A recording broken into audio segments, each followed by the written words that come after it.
Rahmatullahi wabarakatuh.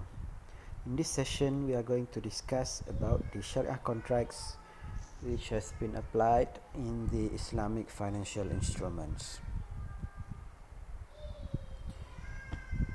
For the purpose of discussion, our objective in this session is to discuss the elements of Islamic law and contracts.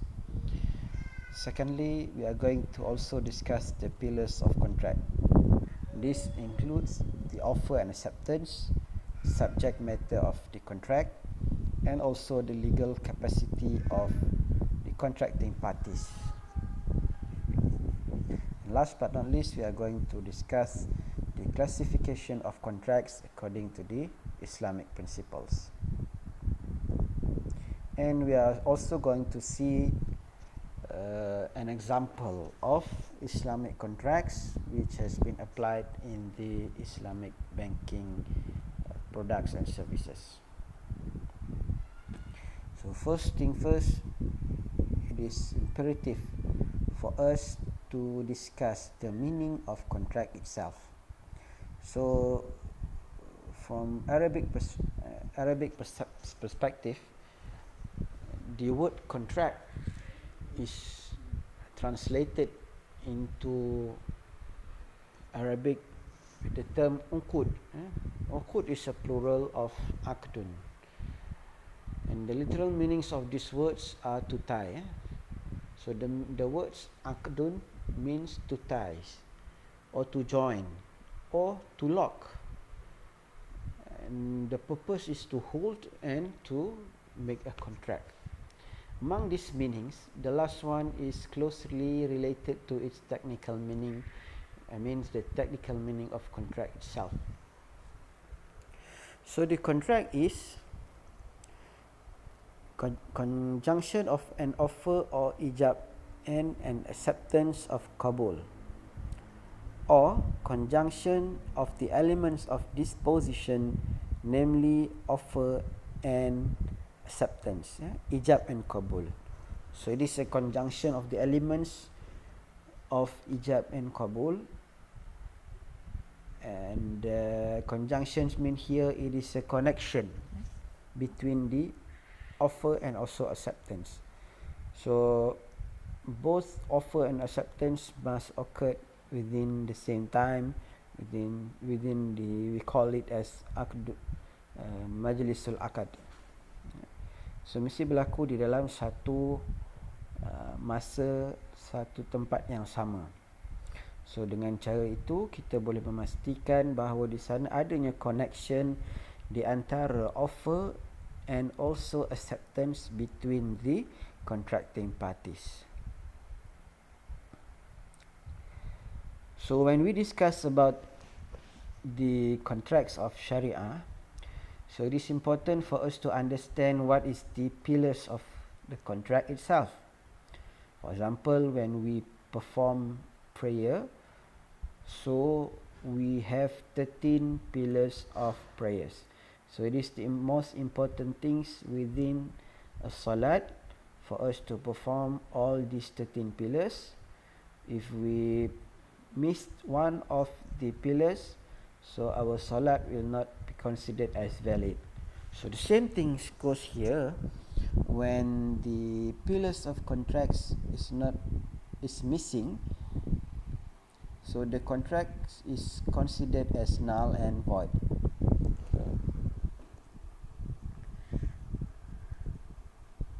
So according to the majority of scholars, contract consists of statement, two contracting parties, and the subject matter. So these are the three pillars of contracts. The first one is the statement or the contract, or we can call it as the agreement, and then the contracting parties. For example, in the case of sales contract, so we will be going to have the contracting parties are the seller and also the buyer.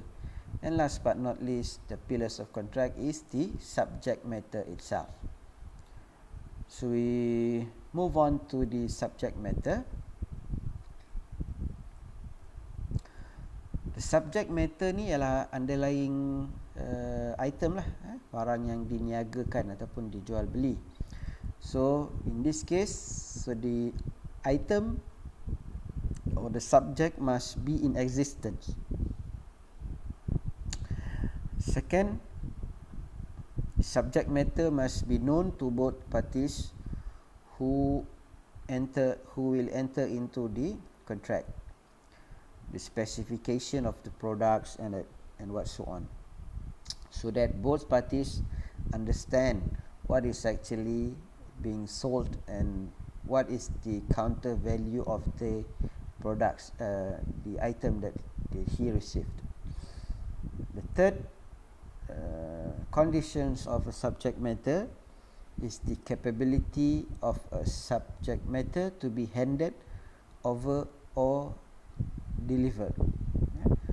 So in this case, this is the existence of this condition is to avoid any element of gharar happen in the subject matter of the contract, and also the subject matter must be legal and permissible according to the Shariah perspective.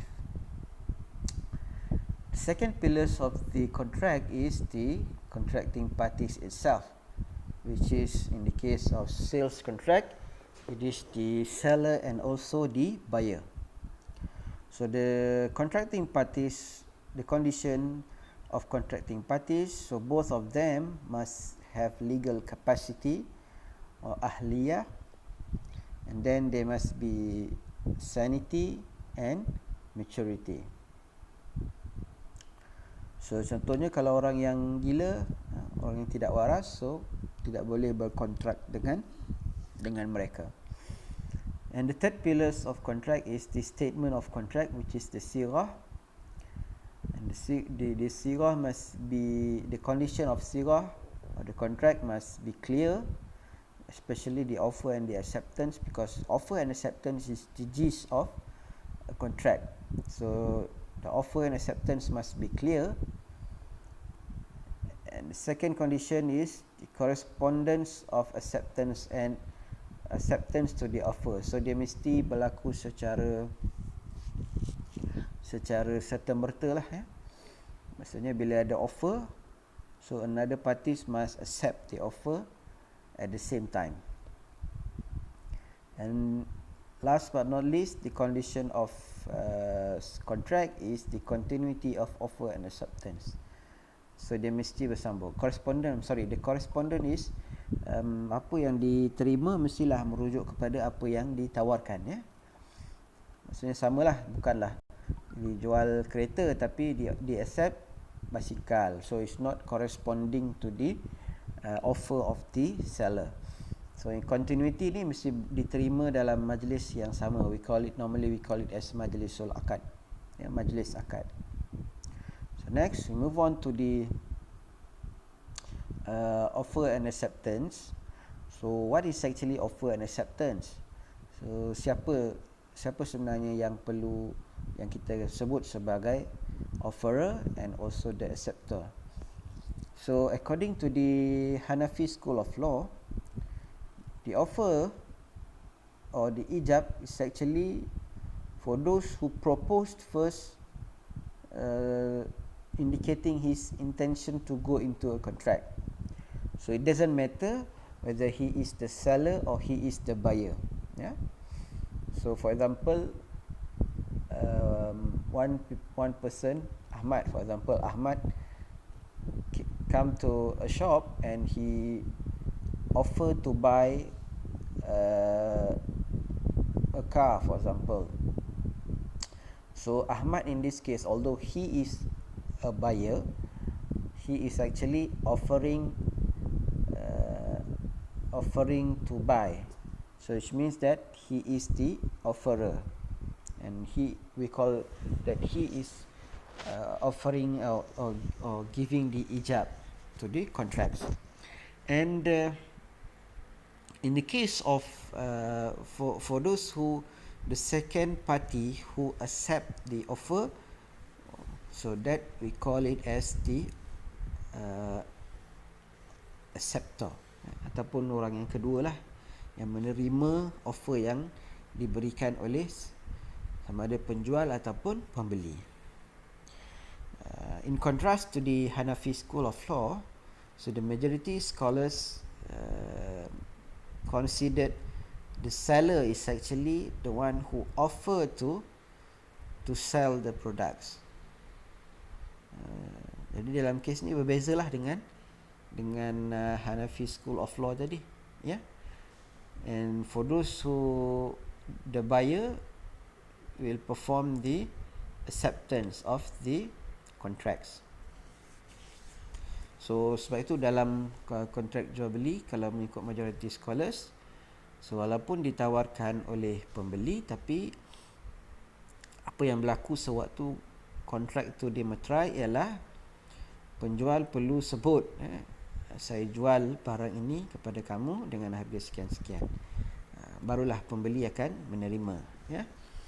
So this is the difference between the Hanafi school of law and the majority of the scholars regarding the offer and acceptance. So the contracting parties, as mentioned earlier, I think this one we have discussed earlier, must be poverty. Both contracting parties must attain poverty, and they must also be sanity, berakal lah, kemudian maturity. So ketiga-tiga syarat ini ataupun condition ni ialah perlu ataupun penting ada dalam seseorang contracting parties tersebut.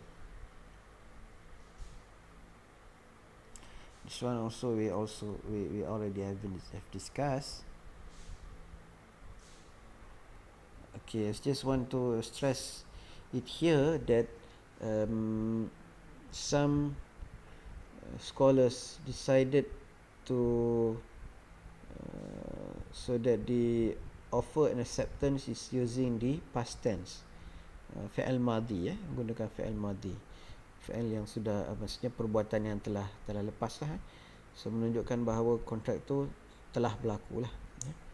And then the contracts can also be in the form of writing, fax, phone, or new modern tools. Yeah. For example, like nowadays we have purchased online through internet, and then we purchase from a vending machine. Yeah. So that's all modern tools which has been used and accepted as the medium or the contracts. The occurrence of contracts. Okay, we move on.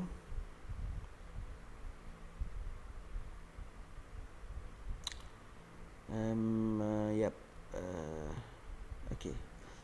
So this is some of the example of subject matter, the condition of subject matter. For example, the condition is the subject matter must be legal suitability of the subject matter. So the subject matter must have value on its own, and it is not forbidden by the Shariah to be transacted. For example, kalau dalam kes mazhab Syafi'i, kalau sesuatu benda tu adalah najis, so jadi ianya tidak boleh ditransaksikan ataupun tidak boleh dijual beli, ya.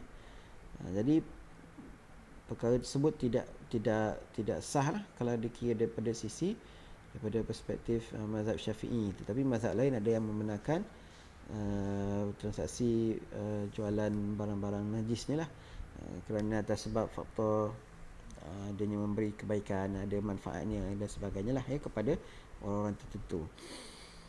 And the products or subject matter must be known by both parties. In this case, so the contracting parties must view the similar objects and identified by the description. So for example, if we buy an online products, so the description is actually a valuable things, perkara yang penting lah dalam sesuatu kontrak. So that's why when we want to purchase an item through online platform, so it is important for us to read the description of the products. So in the case the products arrived at our home is not similar to what has been described in the description of the products. So we can actually raise a concern or to return back the products to the seller. And the subject matter is should be able to be delivered or handed over to the buyer. Be handed over to the buyer, to the buyer. Yeah.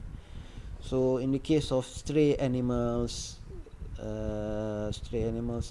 jadi mungkin ada masalah untuk menyerahkan barang yang telah dijualkan. Sekiranya kita menjual barang binatang-binatang yang liar ataupun binatang yang terbiar dan produk yang hendak dijual tu mestilah must be present in existence. For example, in the case of selling grains of fruits before their perfect appearance is not allowed. Exception in the case of buy or salam, so the contract is actually allowable, subject to the detailed description of the item or the commodities that will be sold to the buyer. So I think after this we are going to discuss about the general classification of contract in Islam. So but at the moment we just stop here for the first session of this topic. Thank you very much. Assalamualaikum warahmatullahi wabarakatuh.